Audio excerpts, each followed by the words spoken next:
Hey everybody, Misty Williams here with Creative Entrepreneur Radio. I am so excited to share with you this interview that I just did with Brian Erickson here in Austin, Texas. Brian is one of those unique individuals that has so much creativity, this unique portfolio of experience that he has turned into this awesome brand called Trucklandia that offers not only a food truck festival here in Austin that gets rave reviews with all the locals and is really picking up a lot of traction in the marketplace. But he also has spun out of the Trucklandia brand or vision all these different offers to support food truck owners in opening restaurants, storefront restaurants. Brian started out in the restaurant business, had 3 restaurants of his own in the DC area that he sold before he moved to Austin, and has a lot of experience also in commercial real estate. So it's just like this convergence of brilliance on a lot of different fronts that gives him a really unique career. So I'm super excited for you guys to hear more about his business, to hear about the ways in which he continues to stretch himself as an entrepreneur. We talk about some of the challenges that he's faced in really manifesting all these different things that he's doing. And he walks us through how he gets breakthroughs and some of the most important things that he relies on to build his restaurant businesses successfully that I know we can all relate to as we're all, needing the same kind of infrastructure to build our businesses. So this is a fantastic interview full of tons and tons of great content. I'm super excited to share it with you. Welcome to another episode of Creative Entrepreneur Radio. Welcome to Creative Entrepreneur Radio. We're going backstage to explore the lives, lifestyles, and growth strategies mastered by seasoned entrepreneurs around the world. Entrepreneurs are gladiators. Are you one of us? If you're a first-time listener, welcome. Feel free to add the podcast to your favorite RSS feed or iTunes and check out our show notes at creativeentrepreneur.radio.com. Up now, host and founder of MarketechU.com, Misty Williams. Hey everybody, welcome to Creative Entrepreneur Radio. It's Misty Williams here with our very special guest today, Brian Erickson. Brian is an event producer and savvy foodpreneur here in Austin and the founder of Austin's formerly known as Truck by Truckwest, now known as Trucklandia, a food truck festival that attracts thousands of locals and boasts a grand prize of $10,000 to the most deserving food truck as voted by attendees. His experience in the restaurant business and commercial real estate has given him a unique flair for branding and systems in the foodpreneur space, like food truck owners, personal chefs, and restauranteers.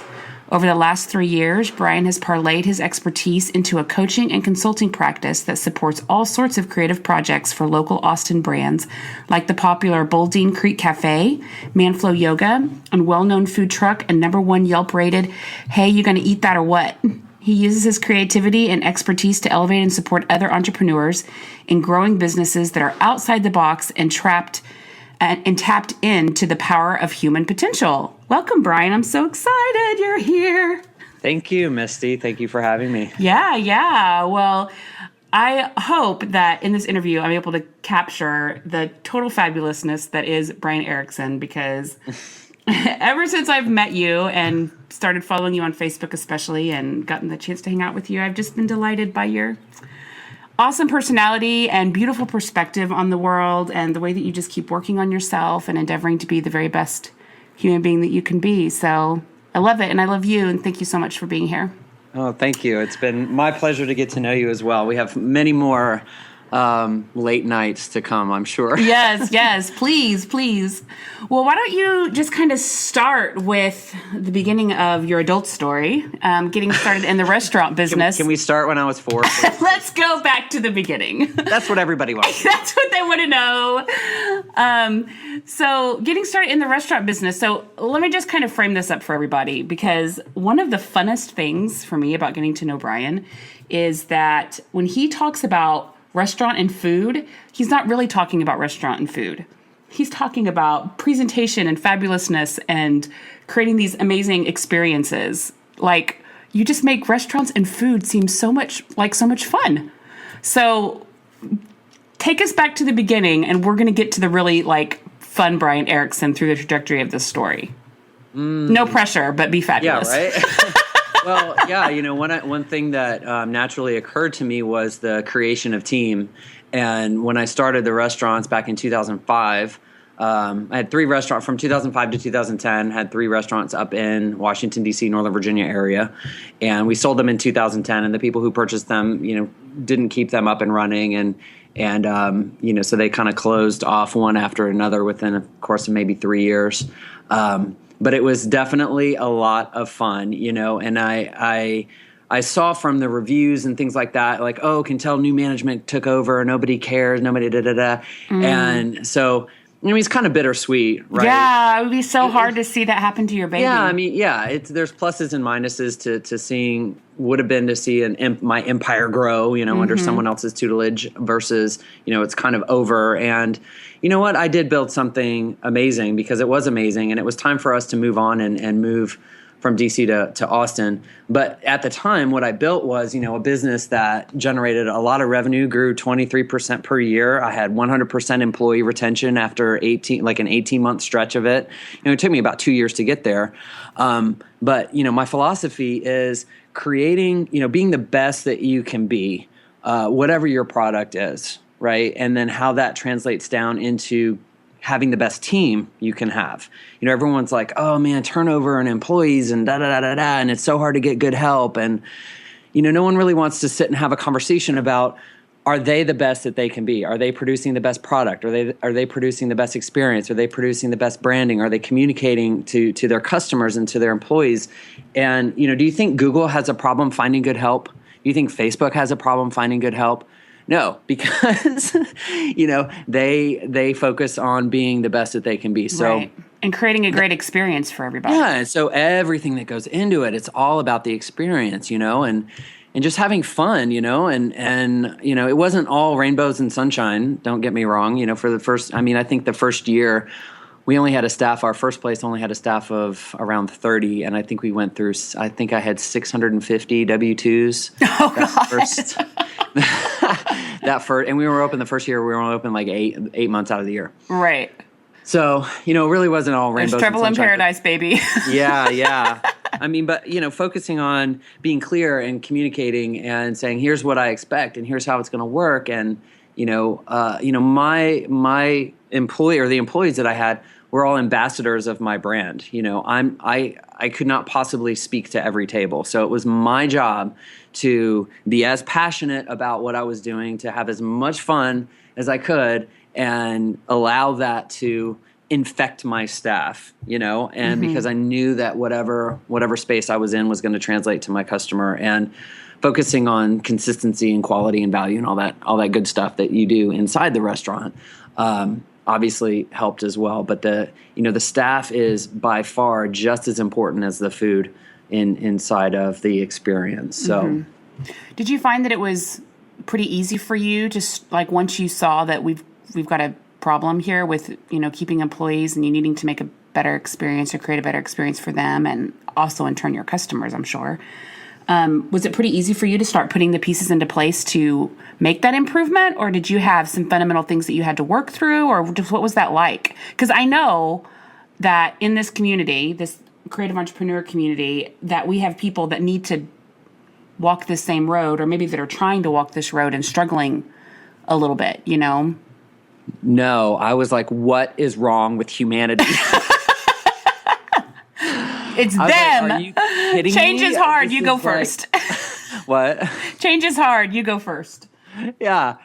It was a wake up call. It was kind of one of these things where I knew I had common sense, and I knew I had no idea common sense was such a commodity, where, I just assumed that people would get it and people would do the right.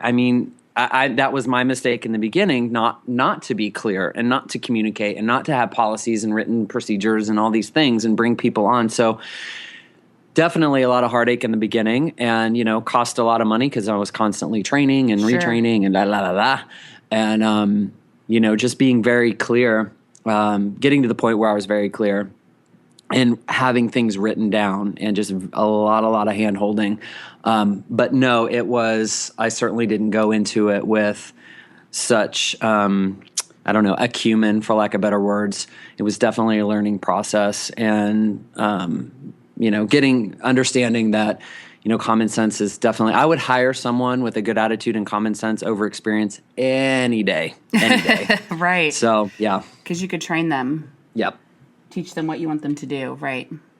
They say that 90% of relationship success is all in who you choose, as far as marry or partner or whatever. And I would say it's the same for business. Like 90% of your success with your team and having a great team that works well is just hiring the right person. Coming out of the gate and putting a lot of effort and intention and energy into finding the right person. And sometimes it's hard to hire the right person because you don't know what you want and what you need until you hire them, and it's not what you want or need. Exactly. Yeah, so, you just trial and error, figure it out. But I can see after a while why you would have 100% retention. If you really put, a lot of effort into doing that well, then you're going to stabilize the ship. Right. And focusing on actually having a good product and a good service, to where people, I could attract and keep good help because people knew that they were going to make money with me. Right. So there's so many moving pieces. It's insane, and I loved it. And I love it now with 1,000 million pieces that I have going on right now. I love it. It's all integrated and it's all connected and it's all, energy and flow and all that, right. all that good stuff that I love that keeps me feeling alive. As long as I'm still breathing and my heart's still beating, there's something for me to do and get out of bed and go run a marathon every morning. Sure. Do you think of yourself as a bit of a systemizer or systems person? No. Because you do really well with systems. But I actually, if I were to meet you, I wouldn't think you were a systems person. No. I actually loathe the process of it. Mm-hmm. And once I get through it, and 9 times out of 10, I'll outsource people to actually do the data entry of it. Right. Once I actually get through it and have the system in place, for instance, food cost and inventory and all these other things, cost of goods sold. It doesn't really matter if you're in a restaurant, what business you're in. Uh-huh. Really evaluating how much do these things cost me, how much does it cost me to sell it, where's my labor, and what's going out the door. Sure.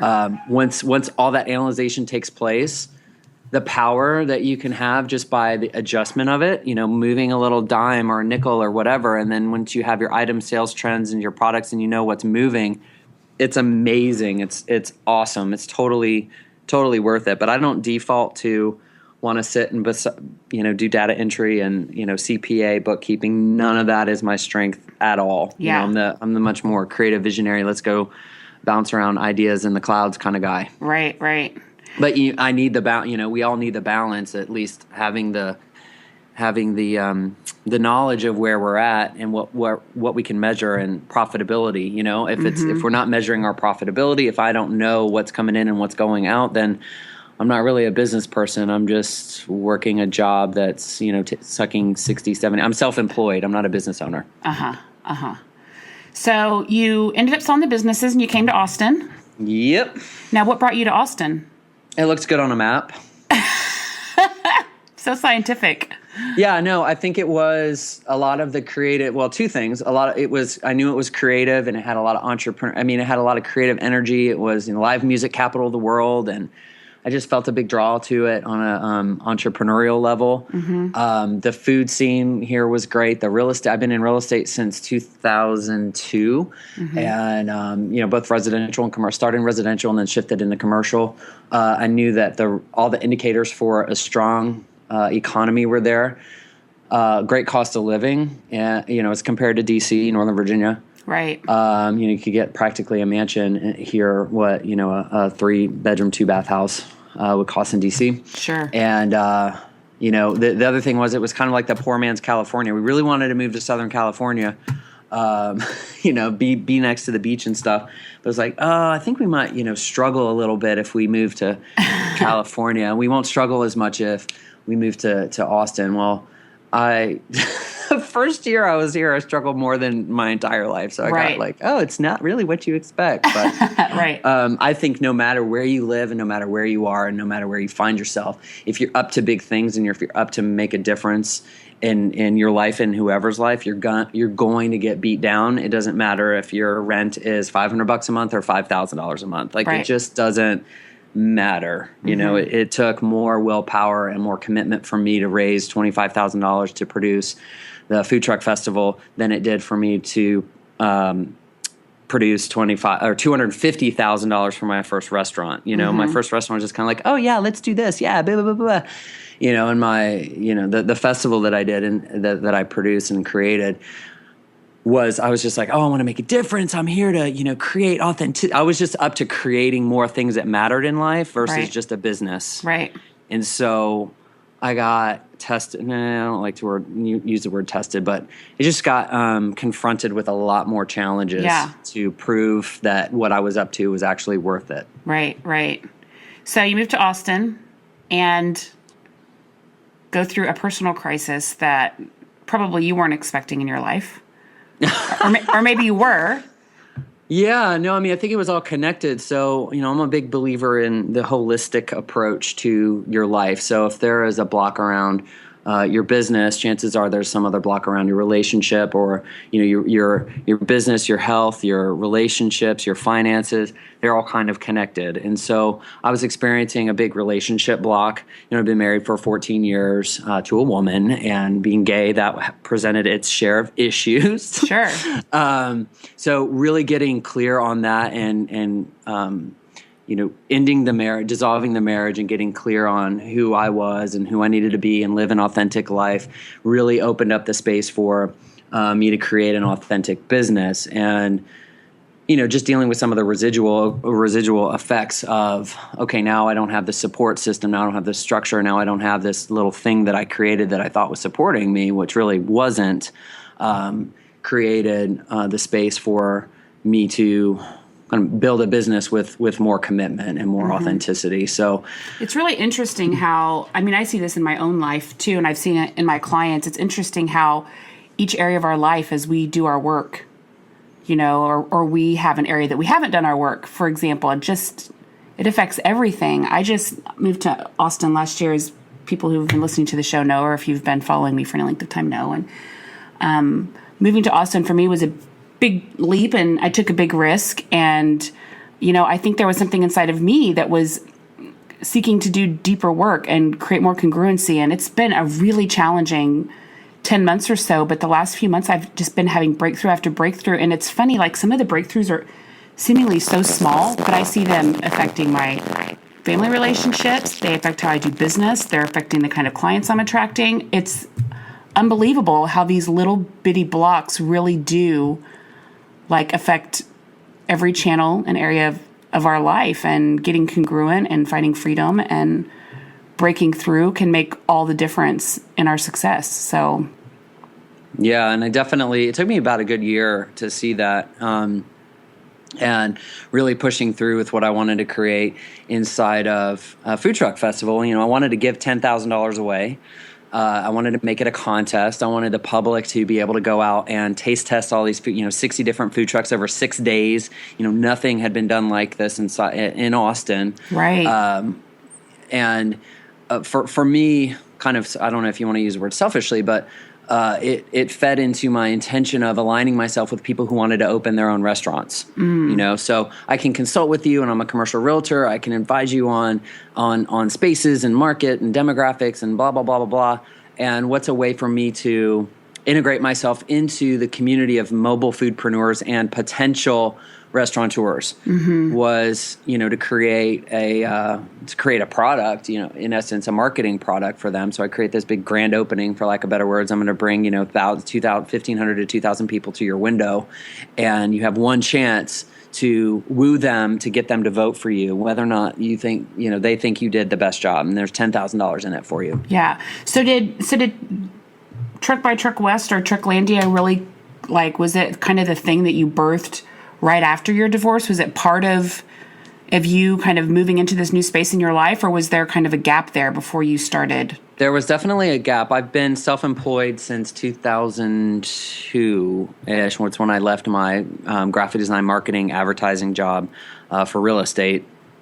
And I had to get a quote-unquote real job so I could qualify to move somewhere else other than where I lived on my own, and that lasted about 6 weeks. Right. I was like, I can't do this. And, I attempted to start a restaurant mystery shopping business.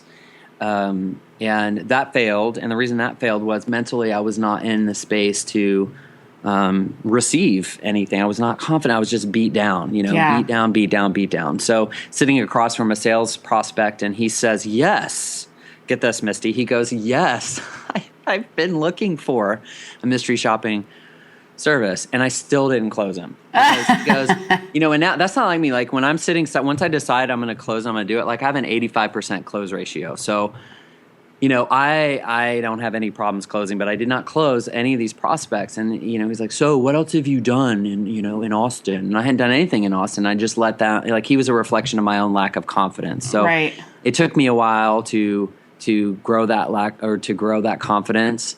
And I went into the little quote unquote real job. I was there for 6 weeks. I got some really good sales training enough to say, okay, you know what, this is, I've learned what I need to learn, and we're through here. So I mean, my quote unquote time in the real world was maybe only a couple months. I did the mystery shopping thing and ran out of money, got a real job, and then I was like, okay, I don't need this job. I can do this on my own. And then I started growing Truck by Truckwest, but that was a really great experience for me, just to be able to experience those sales wins, big wins, to be able to sell a product that didn't even exist. It was an event that was months in advance, that I'm going to a client, a food truck owner, and saying, hey, I'm producing this, and this is what it costs for registration, and here's what you're going to get, and da-da-da-da-da. And it's going to be awesome, and then just doing that first sale where they said yes was just amazing. And then after I got my first one, I went to their neighbor and said, hey, love barbecue is da-da-da. And, it just kind of grew from there. And that was just a really amazing experience of redemption almost, that just brought me into a space of, this is going to be awesome, and it wasn't really even about me. I mean, that was a part of it was about me, that like the redemption factor, and that was just the bonus, right? Like I was really doing it because I wanted to give them an opportunity to compete for 10 grand. I'm like, oh my gosh, you're going to get 10 grand out of this. And, let's rock and roll. And it was interesting because not all of the food trucks, I was very surprised that not all the food trucks even really participated. Like they weren't like, yeah, we're going to do this. Da, da, da, da, da. Yeah, it's going to be awesome. Blah, blah, blah. Very small percentage. Right. Really went after the grand prize. Yeah, because in my mind, it ended up being, I wanted to have that 10 grand out there as a metaphor. Like they were going to get their 10 grand either way.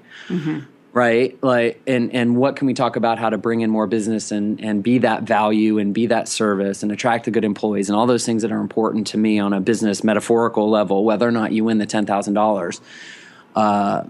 And those are the kinds of clients that I love working with now, that are like, yes, we're going to take this, we're going to take brick and mortar, we're going to scale our business, da da da da da. But it's a very small percentage, and I choose not to kind of let that dictate. Oh, it will always be a small percentage. I truly believe at the end of the day, everyone has that potential to take their business to the next level, to up level, to grow their business, expand their business, and not be held back by any of their previous limitations. Yeah. So there's a lot of mental kind of coaching that goes along with my clients, and the brick and butter rather, and the abundant trucker and all the things that I do with the mindset stuff. So it's a lot of fun. I enjoy it. Yeah. So one of the things that kind of stands out to me, and I feel like this law comes up in a lot of these interviews, but you so perfectly exemplify the law of courageous persistence. It's one of my Marketech laws. When the going gets rough, I will keep going. I will lean in, put one foot in front of the other, even when it's hard. I will not quit.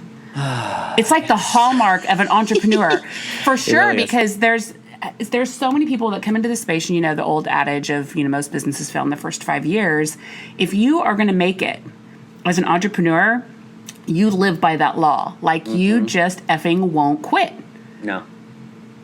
Just won't quit. Like, people look at you like you're crazy. Yeah. But there's something in you that believes. There's this faith inside of you that, just keeps you going. And it's so inspiring to other entrepreneurs, other gladiators. We can see that in each other. And that's kind of a way that we see each other, I think. We know we know that that if someone's achieved some kind of success, that they've got that in them, and it's really special. Yes, and the thing that pops up as the greatest example of that was probably 2 days before. So a lot of my income up until that point had been real estate deals, and I'd done some consulting, but not really. Some real estate deals and things like that.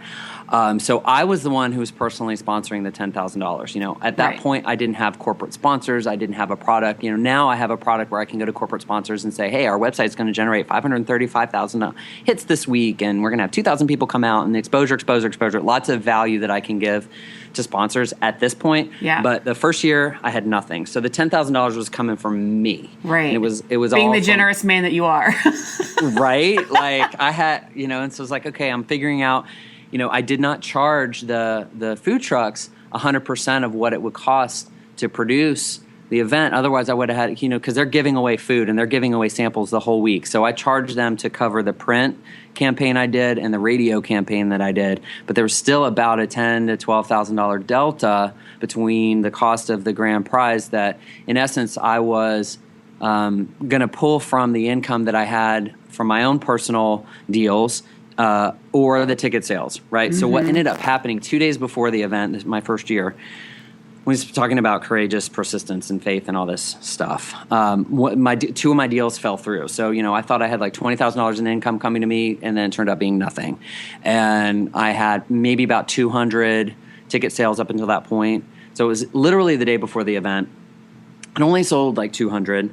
I'm having my come to Jesus moment. Yeah, Jesus, come. I'm like, and I've detoxed a lot. I've detoxed a lot of my religious story, so I would consider myself a spiritual person at this point. So a lot of the things around my religious upbringing still apply. He who is faithful with little will be given much. The law of believe it and you will achieve it. All these awesome things inside Napoleon Hill's, his ideas and his concepts. So I definitely believe in the power of faith, 100%. That it exists. Just if you believe in yourself and you believe that what you are out to achieve, if you believe you will achieve it, you will achieve it. I don't care what religion you are. Things happen on a universal energetic level. And so that's one of the awesome things about the human experience right now. So anyway, I was having a conversation with my mom the day before the event, and my mom's, more in the conservative Baptist upbringing kind of thing. So she's got a Bible verse for everything.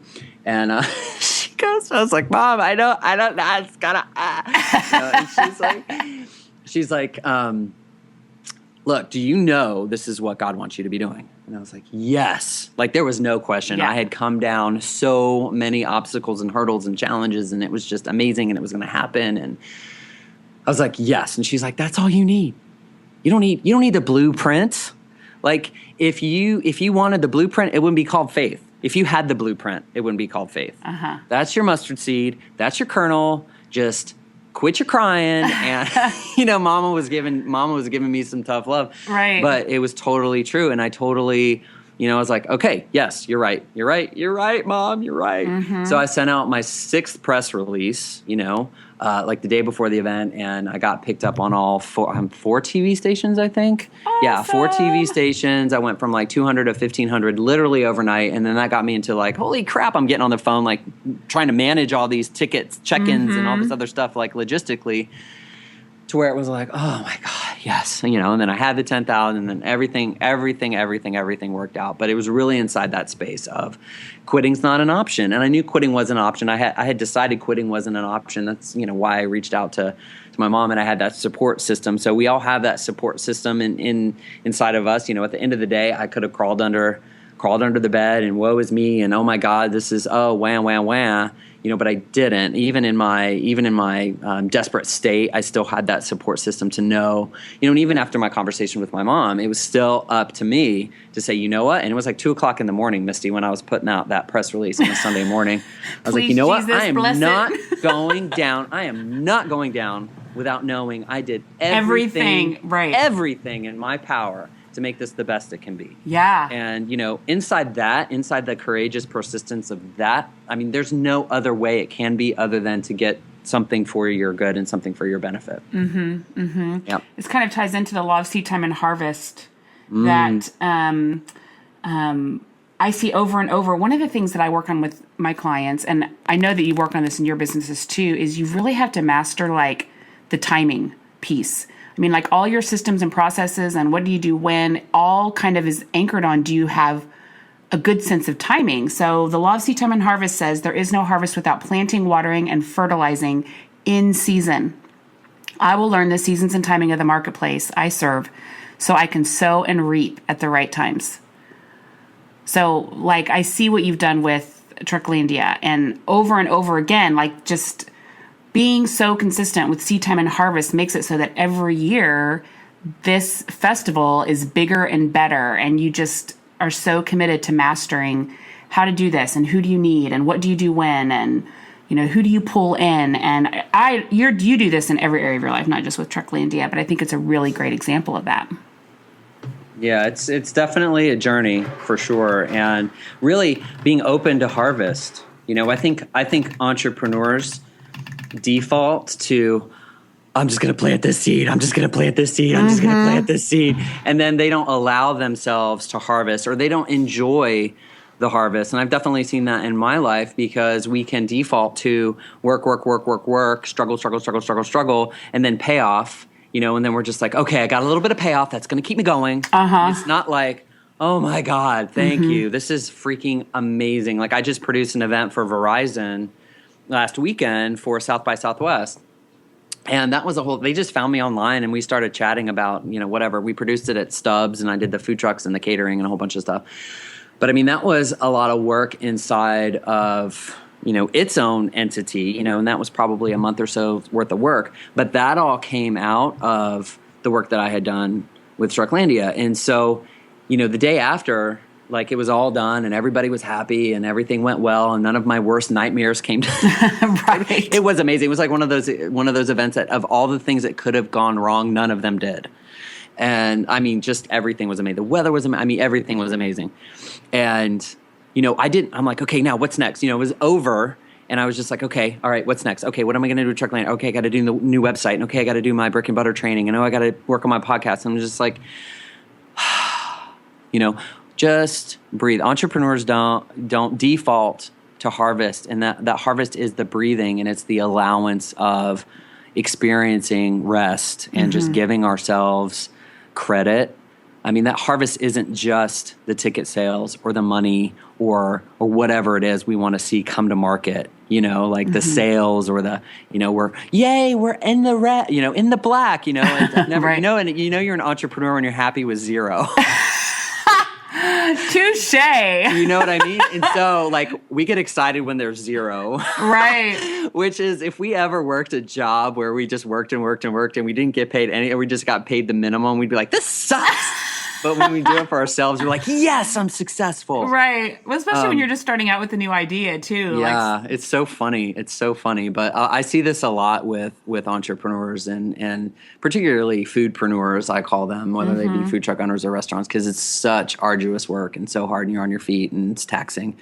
But really just allowing yourself that harvest. The harvest is going to come, but how much of it you allow is a whole other conversation. So I really allowed myself just rest and enjoy and just said, you know what, we're going to figure something else out and whatever will happen, will happen. I'm just going to give myself time to kind of bask in the accomplishment of it all and pat myself on the back, because entrepreneurs are really, really hard on themselves. We're our own worst critic.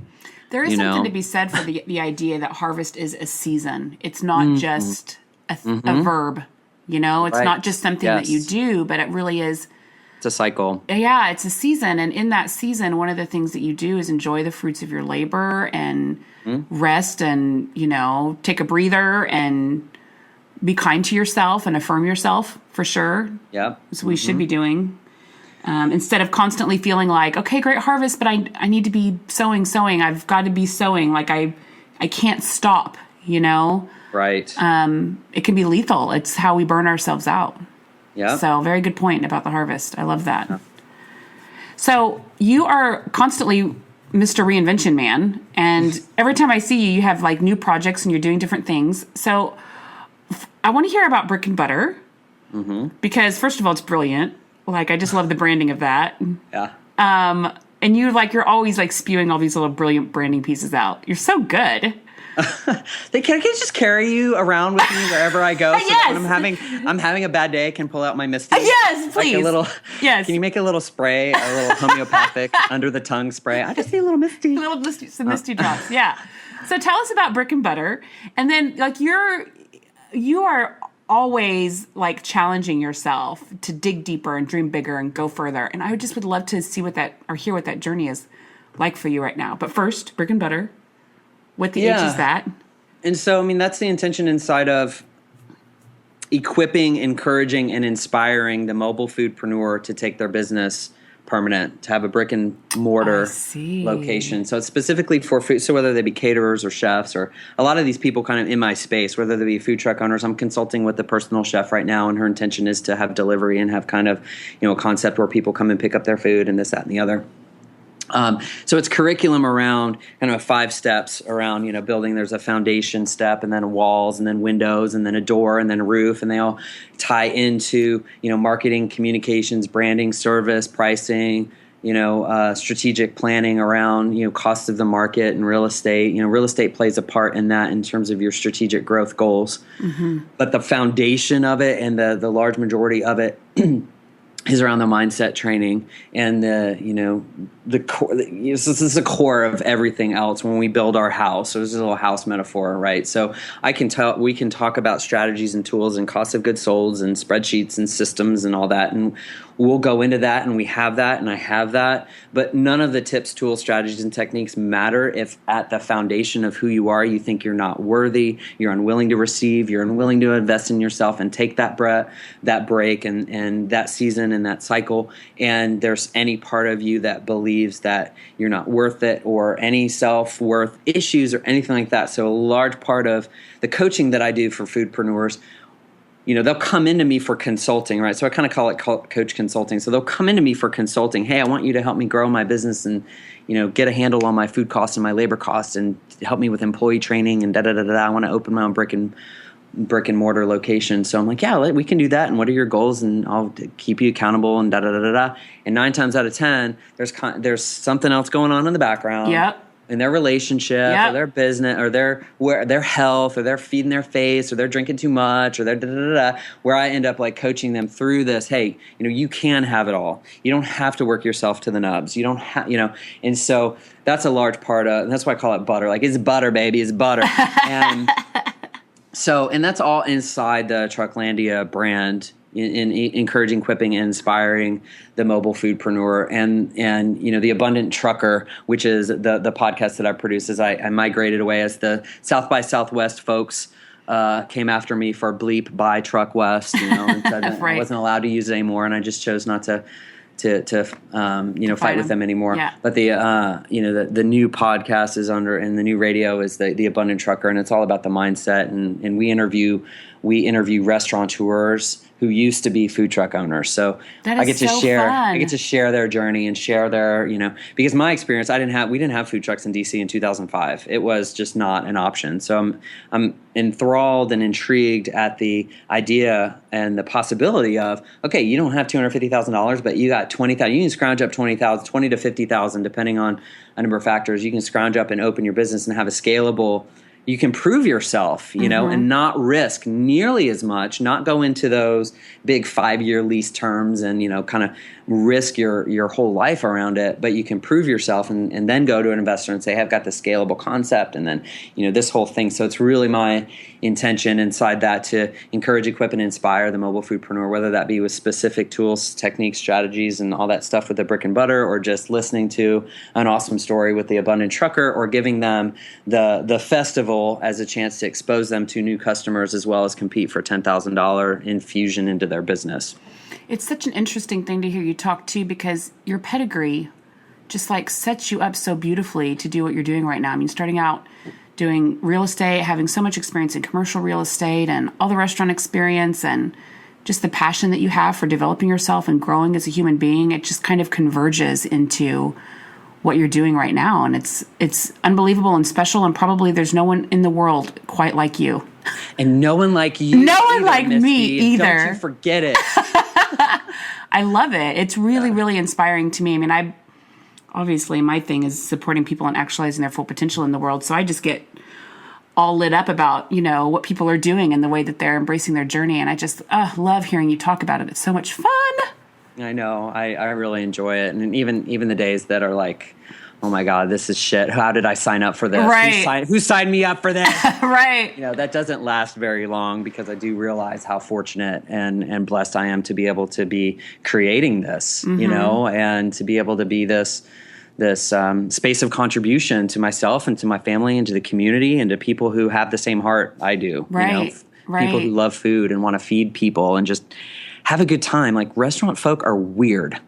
We are weird, right? We're like the misfits, but we're awesome. I love restaurateurs and foodpreneurs, and I just love it. I really do. Well, and I'm sure that there's something about you too that really pulls out their creativity. So that's a really fun dance you get to be part of. Yeah, for sure. Yeah. So how are you challenged by this quest to reinvent yourself? What I would love for you to share, if I can just hijack your answer. Yeah. Do you like how I did that? Uh-huh.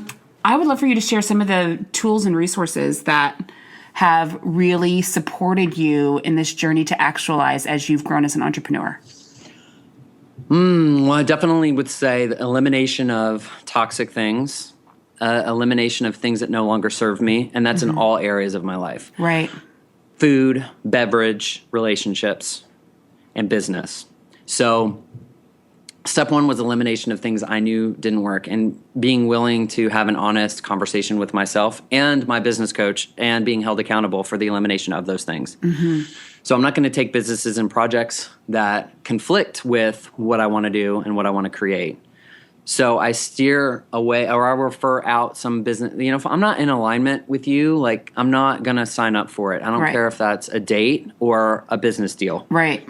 So detoxing relationships that didn't work on a business and personal level, not putting garbage in my face, not drinking. I gave up drinking for the most part, occasionally. But I mean, it went from probably every night having a glass or two of wine to, maybe 6 glasses of wine a year. Right. Cause I got I'm not going to be the best version. I'm not going to be the best version of myself as long as I'm checking out, you know, and I don't have an issue with any kind of drink, but I was drinking because I was checking out. So I stopped checking out and I checked in. And so gave myself better sleep, started working out, registered for a Tough Mudder competition, did the competition, had a team, eliminated TV, totally TV. I mean, I have the Netflix for my kids, but, no cable, no TV. Pretty much stopped watching TV. The last show I watched was in 2000, I don't even know, 9, 10. Started reading incessantly, all the books that I could get my hands on. Whenever I was listening or whenever I would be home emailing and doing things, always having some sort of audiobook training or something running in the background, putting stuff into my mind that was a development into myself. So, in journaling and doing affirmations and meditating and yoga and just everything, in being committed to having it all. So no matter how much work I had to do, being committed to a balance and saying, I'm going to make time for myself, and I'm not going to work myself to the nub and not give myself the rest, not give myself the exercise, not give myself these things. Right. So that was, and stuff inside that commitment, people showed up. There wasn't effort. There wasn't me on the phone. There was no cold calling.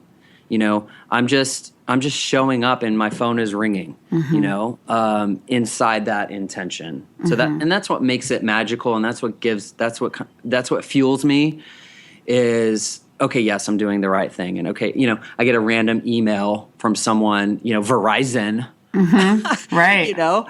Hey, would you be interested in producing this event? Okay. Yeah. Let me think. Okay. And I'm not even, and they, we went over email once, and then I just had a conversation with them, and I'm just having fun and just being myself. Right. And not even what does this all mean? And I don't know if I can do this and blah, blah, blah. I'm just having a good time on the conversation. And she's like, yeah, we want you to do it all. And they originally wanted me to do A, and they hired me for A and B, and so it ended up being more than I wanted. And even at the conclusion of the event, they were like, oh, hey, we let in more people than we originally agreed to. Send us an invoice for $5,000. I mean, just like little things like that. I'm like, okay. Right. Yes, that's awesome. Like I don't, like, it's my intention that creates it. And I move forward with excellence and diligence and with a good attitude. And inside that, other things outside my control fuel me and reward me. Right. It's very, very weird and interesting and awesome. Yeah, totally.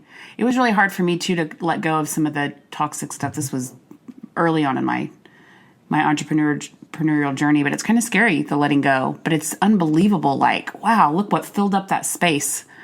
Yeah, and I mean, we default, like I said, in the entrepreneurs default to struggle. They default to, and particularly right now where we are as a society and where we are with our own consciousness and awareness around how the universe really works and how the world really works. It's not what our parents told us. It's not all about the work. You don't go to work. You don't get into debt to go to college. You don't. And it's interesting, the space of entrepreneurialism, because we carry in, and what I found with myself was we carry in this idea of work, and eventually you'll get a payoff. When really that's not the case. The work that we have to do is the belief that it will happen and the commitment to feel good. So if something is happening where people aren't feeling good or I'm not feeling good, then that's where the shift needs to occur. And it doesn't mean I'm going to stay up all night doing a project. It means I'm going to give myself rest and trust that my intention will be fulfilled by a universe that wants to support all of me. And I'm not going to, like, the universe isn't, I think as our consciousness and our awareness is coming to a space of, you know what, these sacrifices that our parents told us were worth it, and entrepreneurs in particularly sacrifice a lot. When I built my restaurants, I was sacrificing a lot in the first 2 years, just working 60 to 80 hours a week. Right. And eventually getting to that payoff, and I did. However, now I'm coming out of that space of, you know what? It's going to take however much time it's going to take, and that's okay, because I'm not going to sacrifice the relationships I have with my kids. I'm not going to sacrifice my health. I'm not going to have a deathbed awakening about what matters. Right. We're having entrepreneurs right now in our space and in my space are having an awakening right now where they are with what they're up to creating. And they don't want to just create an empire. They want to create a lifestyle. Yeah, totally. The lifestyle they want to create is one of peace and profits. Right. Right. So it's really interesting as I take on that journey, how I can, encourage, equip, and inspire other entrepreneurs. Like, yeah, you can. You don't have to work yourself till 2 a.m. every night. Like, there's almost this dance between intention, as an entrepreneur, intention, which is all the planning and the striving and the reaching and the whatever, and allowing. Where there's your opening and you're creating space for instead of intending and forcing. And I think we all have to kind of find where the right balance is for us on that continuum. But it's definitely something, if you're going to stay in the game for a while and have any piece or quality of life, that you've really got to learn to tune into and even master so that you're not burning out. Yeah, and the balance is, I'm not going to lay on the couch and be like, I believe in the law of attraction, right, and if I just believe it, I will achieve. No, you have to be in action, but what I call it inspired action. Right. So there's a difference between being in action and being in inspired action. And if I'm in a business or a project or something like that where I'm not inspired, it's a delete. Yeah. Things are, delegate, delete, or develop. Right. Right. So inside I love of it. That's your 3Ds. 3Ds. And that's from my business coaches. Yeah. It's just something that I want to delegate because I hate it. I like the numbers and all that stuff. I mean, I love them, but I don't want to just delegate it and then give me the power to say, oh, let's make the adjustment. Awesome. Love that. Toxic things working to, projects. I deleted an opportunity recently to open a restaurant to partner with a food truck owner to open a restaurant. And we actually made it to the third round of selection with the producers for a restaurant startup. And I didn't have that inspiration behind it. It was, yes, I can do it. Yes, this would be awesome. Yes, this would put my name further put my name on the map. And yes, I would have, further my exposure for Trucklandia and for, brick and butter and all these things that I care about developing. Yes, this would be in service of that. However, what my life would actually look like if I did it, I wasn't inspired about. Right. So I deleted it. And that was one of the hardest, it's a good problem to have, to delete opportunity. Sure. Because, Absolutely. 3 years ago, I was like, what am I going to do? Now it's like, what do I not do? Yeah. And so I think that's really integral and essential in asking ourselves as entrepreneurs, does this inspire me? Does this light me up? Right. And those are the things that I'm going to be in action around. And be responsible for my health and all that other good stuff as well. Exactly. Yep. Well, I could talk to you for weeks. I know. Not even hours or days. But why don't you tell everybody where they can find you online? Well, we have a website, trucklandia.com. And inside that is, contact info, email, and all that stuff. Of course, I'm on Facebook, and I kind of feed the Facebook addiction as well. Yes, I do. I love it. Yeah, I'm grateful. So all my contact info is on there. Right. Well, we're going to put all of the links to your social profiles in the show notes. So just head over to creativeentrepreneur.radio.com and you can search for this interview with Brian, or, if you're listening pretty quickly or pretty close to the release date, then it'll just be the first one there on the page. But we've got all the info for you so that you guys can find them and connect with them, and you will love seeing the stuff that he puts out. It's very inspiring and fun. You make me laugh all the time on Facebook. I try to engage in witty banter from time to time, but sometimes I am just outmatched, man. Yeah, I mix it up with stuff that matters and then humor. I mean, did you see my one today? It was the biggest bummer about having to reformat my phone is having to add all my favorite swear words back into the dictionary. And I've already been asked add blank, blank, blank to the dictionary about 12 times since yesterday. Right. Perfect. So #confession, #potty texter. Yes. I love it. And you're also a really fun daddy. I am, yes. I love being a dad. Yeah, you're so great at being a dad. Like I could tell that you just see these little souls and want them to be the very best they can be. And you just, it's joy. It's pure joy watching you as a father. Yeah, they really are. Even when they're terrors, I love them. Yeah, of course. Well, thank you so much for coming on the show. This was fantastic. I'm so excited to share this interview with our community. And you guys make sure you go follow Brian and make friends. He's amazing. And thank you so much, Brian, for joining us today. I really appreciate it. Thank you. Alrighty, see you guys. Okay. Thanks for listening to Creative Entrepreneur Radio. If you've enjoyed this episode, please leave us a review on iTunes. That helps others find our show. You can find links, contact information, and a recap of today's episode in the show notes found at creativeentrepreneur.radio.com. Tweet Tell Misty. That's TELLMISTY with your thoughts, ideas, or questions, and join the conversation on our Facebook group. You can learn more about Misty and her work over at marketechu.com. See you next time.